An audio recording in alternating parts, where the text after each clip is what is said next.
I think one of the most important avenues of communication that man has comes to us in one of the most ancient forms of communication, storytelling. Now, I'm a sucker for a good story, and chances are you are too. I mean, who doesn't like a good story? Stories have been around ever since the creation of the world, and why they are the most effective forms of communication afforded to us as human beings is because of the lessons that they teach, just the way the good Lord designed them. Make no mistake, the concept of storytelling comes from God himself, the ultimate storyteller.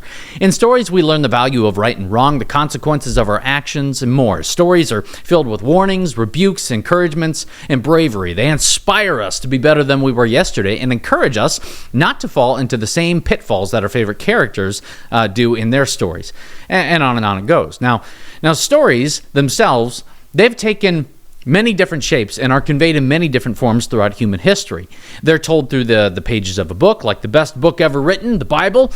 They come through the avenue of the spoken word, ancient theater plays, music, movies, and more recently in human history, video games. Now, as soon as I mention video games, I just lost my boomer audience, but that's okay. This is more for my generation, even though I encourage my elders in life and faith to sit through it, and you may even end up agreeing with me. I remember the first video game I ever really played as a kid, and I played it a lot. Spyro 2 Ripto's Rage. It released in 1999, and my mom bought it for me when I was at a garage sale when I was like, 5 or 6. Thanks, Mom, you created a monster. I played the snot out of this game. At first, it was just about collecting the gems and flaming those baddies with your fire breath. After a while, I realized something in my adolescent mind based on something that my mom told me when I was very young. Every song had a story. And there was an actual story going on here in Spyro 2 with good guys and bad guys. I knew this guy Ripto was a bad mamma jamma, and I wanted to defeat him. I wanted to see his tyranny end. I wanted to see the rest of the story. After that, I paid close attention to the story, as close as a 6-year-old can, and I couldn't wait to defeat Ripto, the bad guy. Now, why? Well, because I'm a human being, and human beings are designed, I believe, to have this innate desire to overcome an evil force. I mean, who doesn't like to see the bad guy in a story get what's coming to him, right? We're all like that. We need closure in a story, and we're curious to see how things turn out. That was my introduction to paying attention to a story, learning some lessons, and it's been with me ever since. From that point on, my love for stories has only grown. I wasn't the biggest reader when I was younger, like I am now, but I knew one thing that continued to evolve as I got older. Whether it's music, a play, a book, a movie, or a video game, cluttered in its beauty and terror, there is a story. And those stories, if you're paying attention, always have a lesson to tell, no matter how big or small. So today, I want to take you on a journey through some of those video games that I've played in my life that have left a lasting impression and clear lessons. Because what's the point of a story if you don't learn anything?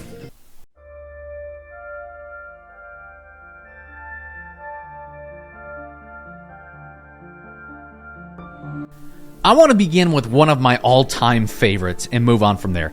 Assassin's Creed 2. Now, this baby released in 2009 when I was in middle school, I believe I was in middle school at the time. I don't know. When you reach 30, the past starts to blend together, and I hear it only gets worse from here. So anyways, I got this baby on my PS3, and it was the first game in the AC series that I ever played, and I adored this thing. Everything about this game was absolutely perfection to me. The atmosphere gives me chills to this day. The setting in 1400s Italy was, man, it was just beautiful. I mean, you really felt like you took Doc Brown's DeLorean and took a drive back in time. It felt authentic, and I was filled with wonder. And the music, the music.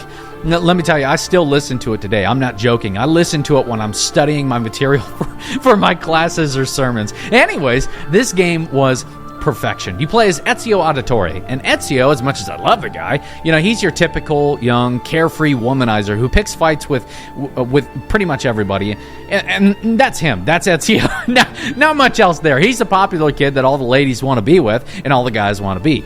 That's him. He's included in a family of wealthy bankers, and his father, unbeknownst to Ezio at the time, was part of a secret order of assassins, an ancient order that basically always has been at war with another secret order known as the Templars, whose main drive was basically to control the world. Well, something happened that, at the time, shook my little middle schooler heart and broke it in two. His father, his older brother, and his younger brother were publicly executed by the hands of one of his dad's friends, who was actually a Templar, leaving only Ezio, his sister, and his mother alive. After witnessing his father and his brothers unjustly hanged, Ezio is thrust into the hidden war between the assassins and the Templars. Fleeing Florence with his mother and his sister, he learns the truth about his family's secret ties to the Assassin's Brotherhood. Now, driven first by vengeance, he hunts down the men responsible for the betrayal, Uberto Alberti, the Pazzi family, and even Rodrigo. I always have troubles pronouncing his name, Rodrigo Borgia. Now, eventually, gradually maturing from a reckless youth into a skilled assassin and a leader. Now, over the decades, Ezio dismantles this Templar influence across Florence and Venice and Rome, and he uncovers ancient secrets that are tied to this mysterious first civilization. This is like a civilization of people. They're not even really people. They're not even humans. They existed before human beings, apparently. And he, Ezio, eventually becomes mentor of the Brotherhood, guiding a new generation of assassins and securing the Apple of Eden. We're going to get more into that here in just a little bit. Though he learns to temper justice with wisdom rather than rage. Now, in his later years, he travels east to Constantinople, where he aids the assassins there and discovers more about this other assassin, Altair, and his legacy and the greater purpose of their cause. Now, finally, when he's weary of conflict, Ezio retires to Montergione. With his wife, Sophia, and their children, he chooses peace over the endless cycle of bloodshed. In his last days, he passes the torch to future assassins, and he dies quietly on a bench in Florence at peace. His long journey from vengeance and vengeful son to wise mentor is basically now complete. Now, I just basically summarized AC2, Brotherhood, Revelations, and the short film Embers. I missed stuff. I know. Now, that was a lot of really, really good lessons in Ezio's story that it provides. Besides all of the fun of climbing buildings, yeeting guards off the top of roofs, and accidentally air assassinating an innocent bystander that you weren't even aiming for, that would make you fail the mission. Thanks, Ubisoft. Man, that always happened to me. Anyways, there's a few lessons I want to point out here. First up, vengeance. Vengeance, no good. Doesn't work, never has, never will. Human beings are very good, unfortunately, of intentionally or unintentionally blurring that line between vengeance and justice. Ezio, when he starts out his journey on being an assassin, the guy's driven by revenge, all the way. I mean, I can't blame him. I would struggle with that too. But if it's one lesson to be learned about vengeance in Ezio's story, or pretty much any story that has vengeance as its main theme, is that it never pays off. It seems like throughout Ezio's story, he slowly comes to the realization that vengeance just ain't cutting it no more, and gains some wisdom on why it only hurts more, and it never ends. Vengeance literally never ends. In fact, most of the time you end up feeling worse after taking vengeance into your own hands, and only more dead bodies that surround your wake, because vengeance has a bottomless belly. Look, I get it. We all want to see the wrongs in life righted, but maybe we don't feel that satisfaction because vengeance isn't supposed to be taken by us. Maybe it's not ours to give. Now, I'm not talking about the government dishing out some sweet justice on the evildoers of society. I'm talking about you doing it. And that's why Paul says in Romans 12:19, quoting Deuteronomy, where God says, "Vengeance is mine, I will repay." That's like God's way of saying, y'all can't handle this. Y'all will go overboard. I'll take care of it. And there's great wisdom in letting personal justice lie in the hands of the one who will actually make sure it gets done right, and gets done without going overboard. Another really, really good lesson in Ezio's story, whether the story writers intended this or not, is that it's always a bad idea to play God. Okay? It's always a bad idea. There's these little artifacts in the Assassin's Creed series called Pieces of Eden. We kind of talked about it earlier. Now, these little boogers were created by an ancient race of highly advanced beings that lived on the earth before they were wiped out by the sun. apparently not advanced enough. Well, this ancient civilization called the Isu created both human beings and these pieces of Eden. They were used, these pieces of Eden, to basically control the human race as slaves. They could alter their perception of reality and make them obedient. Well, when the Isu got drop-kicked off the planet Earth by the big shiny ball in the sky, these pieces of Eden, they remained. The Assassins and the Templars, when they came around, they warred over who controlled them, therefore deciding who controlled the world. Specifically by using the Apple of Eden that was featured in Ezio's games. Now, when I saw these artifacts used in these games, whether by the good guys or the bad guys, trying to destroy their enemies or take over people's minds, I would always think, it's really good these things don't exist, because that's exactly what human beings would do with this type of power. Eliminate those they don't agree with and subjugate the rest. See human history for sources. It's the ultimate lesson in power corrupts, and absolute power corrupts absolutely. And human beings have been struggling with this temptation to be like God and possess that power since the very beginning, when Satan dangled that temptation in front of Adam and Eve, saying, y'all will be like God. That's when our trouble started. And that's why our trouble continues. And it's a good lesson to leave that kind of power to God, the only one who can wield ultimate power and not be corrupted, and is an ultimately good being. Not us. Now, that's the end of Ezio's story for me, but I wanted to make an honorable mention to a game in that same series that I adore, but plenty in the gaming community hates, okay? And it's Assassin's Creed Rogue. It's the only game in the series, I think, where you play as an assassin turned Templar.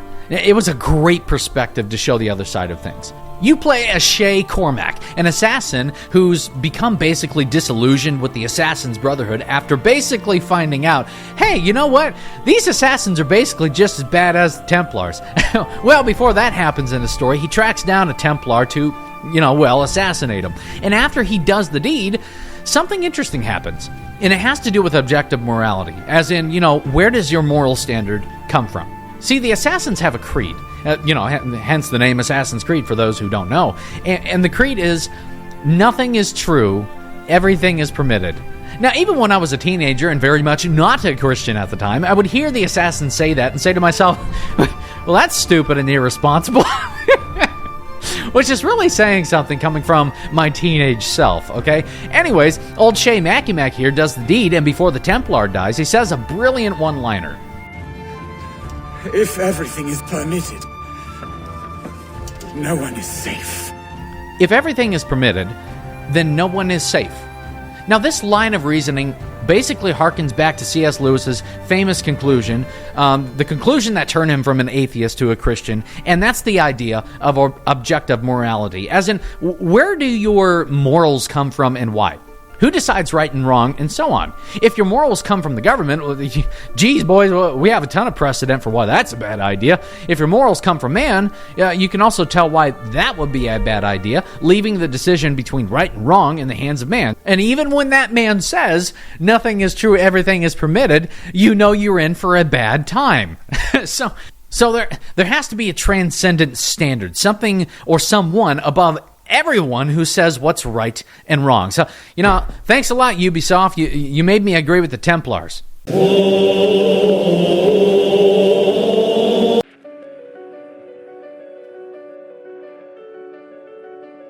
I remember booting up No Man's Sky in 2016 with its allurement of space exploration and procedurally generated planets, seemingly limitless planets to explore. And I remember, while playing, thing sucks!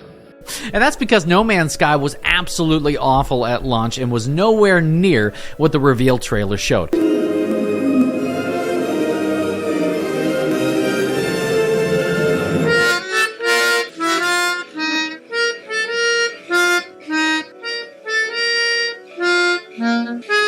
But through time and many patches by the development team, it turned into a beautiful masterpiece that will go down in history as one of the greatest space exploration games of all time. Debate me, bro. In No Man's Sky, while there is a narrative there, because there's so much freedom in where you go and what you do, it's almost like the story is all about wherever you go and whatever your adventure ends up being at the end of it. You start off on a random planet with a busted ship, not knowing where you are, who you are, and that was okay. I like the mysteries like that. Your adventure begins with mining the resources there in order to patch up your lemon of a ship and get off planet. But before you do, if you did what I did, you flew around the surface of the planet a lot just to get a scope of like how massive these planets actually were, and they were massive with a capital M. When I got bored of that, my real fun began. I tilted my ship upwards and flew out of the atmosphere, watching the color change around my ship from the color of the atmosphere to black. The blackness of space was all around me, with the beauty of the stars in the background, far off in the distance. I slowed my ship down, spun that baby around so I could get a look down at the planet and be in awe of how small I actually was in this universe. And being in awe was a common thing in this game, as you would speed off to another planet in the distance, break through the atmosphere, land, and take a look around. Maybe build a base there or something, which you could do, and I did quite a lot. The fun continued when I got my first look at the galaxy map, as I finally had a warp drive installed and was deciding on what system I wanted to go to next. This map is huge. My tiny human mind cannot comprehend how big this game actually is. Each star you saw you could warp to if it was close enough, and each star, sometimes even a binary system, had between 1 to 7 or 8 planets, and sometimes some moons you could land on as well. And if you wanted to go even farther in the galactic map, you could jump in your handy-dandy black hole that you found floating around every once in a while, fly that ship into it, come out sometimes on the complete opposite side of the galaxy, feeling more lost than a vegan at a Texas Roadhouse.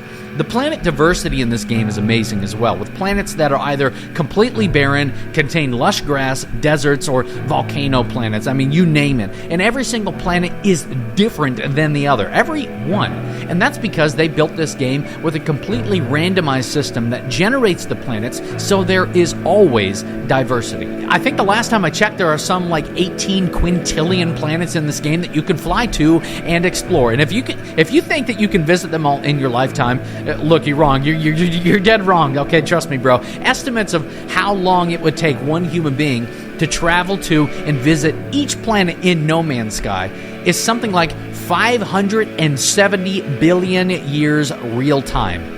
Okay, that's billion with a B, boys and girls. Give it up, it's never gonna happen. As I traveled the stars, mostly alone, and sometimes with good friends, I would continue to be in awe of this creation that the development team made. I congratulate the team for making such an amazing game with such a huge, playable, seemingly unlimited area, and that got me thinking of two things. Number one, I had to put on my theologian cap for like 2 seconds and ask the simple question, what if someone said this game wasn't created by the development team, like at all? What if, and stay here with me, Spock, okay? What if someone said this game, with its virtually infinite nature, the planets, the ships, the galaxies, everything was just completely created by nothing? Like someone threw a bunch of 2-bit code of ones and zeros into a random file, and out popped this game. Yeah, you know where I'm going with this, but answer the question.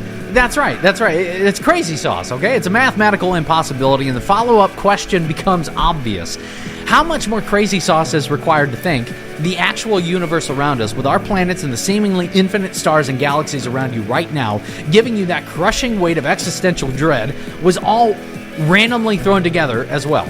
I mean, that's the kind of stuff that I think of when I play this game. That's just number one. Number B is No Man's Sky has a lot of planet diversity, including many different life forms you can encounter. Some you like, some you want to punch in the face. I don't know why. Some of these little alien guys just give me the heebie-jeebies, like the Gek, okay? I just don't like those guys. But anyways, when we contrast the life forms in No Man's Sky with our universe, some people say stuff like, you know, you really think God created all of this universe, and we're the only life forms in it? Yes, I do. I'm totally open to other life forms being out there, but if I had to take a stand somewhere, I would say we are in the universe alone, and if there are aliens out there, they're demons, full stop. Anyways, moving on. The follow-up question I've heard before being, why would God create this vast universe if we are the only life forms in it? And my answer being quite simple. To show us he can, man, and that's it. That's it. When we look up at the cosmos that I'm hoping our boy Elon helps us reach someday, we are to be in awe of the vastness and specific design that is out there and think, Wow, God did all this and didn't even break a sweat. It tells us of the glory, the beauty, the power of God. That's like literally what the Bible says. Psalm 19:1, the heavens declare the glory of God, and the sky above proclaims his handiwork. Like that's it. And that's it. And as we reach into the stars one day, which I'm hoping will be in my lifetime, and we visit more globes. That's right, I said globes, not this flat earth thing today. We're not going to do that, bro, okay? We will discover even more of the glory of God and how he did all of this. I love playing No Man's Sky specifically for this purpose. And base building, lots of base building. But Micah, that's something Yep, that's me. You're probably wondering how I ended up in this situation. I'm probably going to catch some hate for this, but that's okay, and I understand. But my first and favorite Back to the Future movie was Part 3. You know, cowboys and such. I loved it. I would pop that VHS tape into that VCR and put that puppy on stop and rewind. Jeez, it just occurred to me that some of y'all might not know what a VHS tape is. Okay, it's basically a case. You know what? I'm not gonna get into it right now. Not the point. Anyways, that movie was my first introduction into all things Old West and cowboys, and I've been hooked ever since. I love Western stuff, and I'm a huge John Wayne fan. Even though, yes, I know it's all a glorified Hollywood version of what the Old West was actually like. I don't care. Sue me. I like it. Anyways, with my love for all things Old West, I had always desired to play a game based in the Old West, and Voyola, that's the English version of Voila. They started making some of the great cowboy games. My first one was Red Dead Redemption Undead Nightmare, because zombies plus Old West equals Nathan happy. But that's not the point. I'm leading you up to another game that came out in the series in 2018, Red Dead Redemption 2. If you played it, you loved it. If you didn't, you're deprived. There is no middle ground here. Anyways, my time in the Old West of Red Dead Redemption 2 was a magical time machine that made me feel like I was actually part of the Old West. You play as Arthur Morgan, a rough, deep voice, take no prisoners bad dude who every time he talks to somebody, he sounds like he's just annoyed that they exist. Now, that's cowboy right there. When the story starts, Arthur is not a good guy by any stretch of the imagination, but he has a pretty good redemption arc that takes place throughout the whole story, and who doesn't like a good redemption arc? Looking at you, Zuko. He's part of a group that steals from the rich to survive, and the gang is led by the famous, or infamous, Dutch van der Linde. Now, he deserves a video all to himself. I might even do that in the future now that I think about it. Throughout the story, Arthur wrestles with loyalty, morality, and his own mortality. Arthur begins, as I said, as a hardened outlaw deeply tied to Dutch, who's really a mentor and father figure of his. But over time, he grows disillusioned as Dutch's leadership spirals into paranoia, selfishness, and cruelty, especially cruelty. I'll never forget when Dutch fed that one guy to an alligator. After Arthur contracted tuberculosis from a debtor he roughs up during a job, Arthur is forced to confront the reality of death, which sparks a shift in his heart. He starts questioning his past violence, sees the consequences of his actions, he starts showing compassion to the weak, and ultimately sacrificing his own well-being to protect John Marston and his family. Arthur's journey becomes one of redemption as he seeks to leave behind a legacy of selflessness, even while knowing his sins and his illness will soon claim him. If you played the game, cried your manly tears, and adopted a southern accent for a while, you know I missed a few points, but that's basically the rundown of the story. This game, in my opinion, gives the most beautiful and immersive way to enjoy the Old West in our day today. The amount of freedom you get in this game is, well, a lot like life, actually. You can ride and maintain your horse, purchase some sweet guns, or drag an annoying NPC from a train.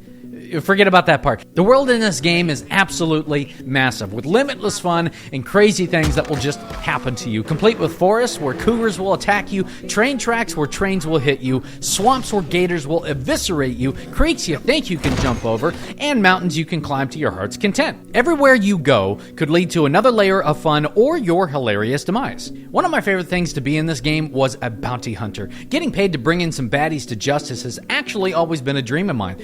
Yeah, that's probably why I became a preacher. In fact, there's a whole bunch of similarities between bounty hunters and preachers. We both work with wanted posters, basically. We meet you where you are, compel you with reason, bring you the good news of justice, and drag you to the authorities, dead or alive. Okay, well, maybe there's some loose interpretation required here. Anyways, Red Dead Redemption 2's story is full of excitement, heartbreak, and consequence. And there are some really, really good lessons to be had here. The first one that comes to mind, which is, I think, the most glaring, is the simple reality that your actions have consequences, which is something every human being needs continual reminder of. Outside of the story, you walk around this 1800s world with a reputation meter that can either go in the white by doing good things like giving to people and stopping bad guys, which come with rewards, or it can go into the red by doing bad things like hurting innocent people or robbing trains, which also comes with rewards. They're just of a different nature. In fact, you have to try really, really hard to not have your reputation go down in this game. I'm not joking here. If you're walking down a path and old Farmer Brown decides to swerve his horse into you, making him fall off, starts shooting at you, and you decide to defend yourself, yeah, that puts you in the red. It's completely unfair and unjustified. But the thickest illustration for consequences comes in the story narrative itself. Like I said at the beginning, Arthur Morgan, he's a bad dude, and his gang gets money from any source they can, basically. One avenue through which they collected money was by Leopold Strauss, sending you out to collect money with interest from people your gang had given a loan to. Arthur does this, sometimes reluctantly, and one of the guys he was sent to collect the goods from was a guy named Thomas Downs, a farmer and a preacher. I take exception to that. He had a wife and a son that he loved very, very much. That's till the Sith version of Robin Hood himself comes to collect the money from the man, beats him to a pulp, and where the dude coughs up blood on Arthur's face. Ew.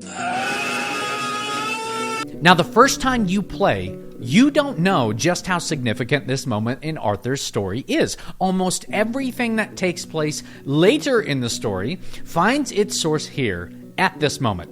It's later revealed that Mr. Downs died when Arthur comes back to get the money, as he sees his wife and his son packing up their wagon to leave their house because they can no longer afford to live there with their provider gone. From this point on, as the story progresses, Arthur starts to develop a cough, and it gets progressively worse through the rest of the story. Eventually, he decides to see a doctor, and the doc gives him the bad news. He's contracted tuberculosis. Yeah, pretty much a death sentence back then, and it was from that blood that he got on his face a while back by Thomas Downs. Actions have consequences. Well, this event, as would be wise, has gotten Arthur to consider a lot in his life. What kind of man was he? What kind of legacy would he leave? And did he have enough time to change it? As time moves on, he starts questioning almost everything with his newfound wisdom, on top of the fact that he actually gets to see the consequences of his own actions. If you follow some of the optional missions in the game, you'll find out what happens to Mrs. Downs and her son after the death of her husband, pretty much by Arthur's hands. She unfortunately becomes a lady of the night, and her son has to get a job working in the mines. Yeah, Arthur played the biggest role in ruining their lives at this point. But the most admirable thing happens. He knows it. Like, he knows it. He knows it's his fault, and in his guilt and shame, he does a whole lot in trying to make up for it. He even beats up on her pimp, basically, and gives them money to get out of that life and find a new one, which they do thanks to Arthur. He not only was the one who ruined their life, he was the one who helped them build a new one. Further than that, Arthur's new wisdom and outlook on his actions caused him to go directly against his mentor, Dutch van der Linde, who has become absolutely insane at this point. Long story short, at the end, Arthur is dying of TB, sacrifices his life to make sure his good friend John Marston and his family can escape from Dutch and the Pinkerton Detective Agency that's been hunting them down since the beginning of the game. Arthur went from a selfish brute to a self-sacrificing man of conscience, and all because of the simple reality that I think he learns: actions have consequences. His actions in beating old Mr. Downs to a pulp led to the consequence of his death, but also led to the consequence of his redemption. Make no mistake, kiddos, your actions in this life have rippling effects that can be felt by everyone around you, whether you want to admit it or not. You might think, this isn't hurting anybody, but the reality, a reality that all of us must come to grips with, is what Paul says in Romans 14:7. For none of us lives to himself, and none of us dies to himself. You will influence and affect the lives of the people around you.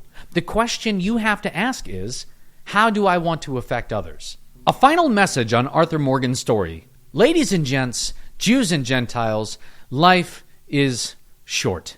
And not only is it short, it's unpredictable. As in Arthur Morgan's case, or even Ezio Auditore's case, you never know what will happen or when your time will come. And I wouldn't be doing my job if I didn't tell you to get right with God now before the show is over. We're all going to have our time, and it could happen in literally any way and any day. And God made a way for us to be right with Him. His name is Jesus Christ, and He lived a righteous life and died for you on the cross. Get to know Him so the story never ends.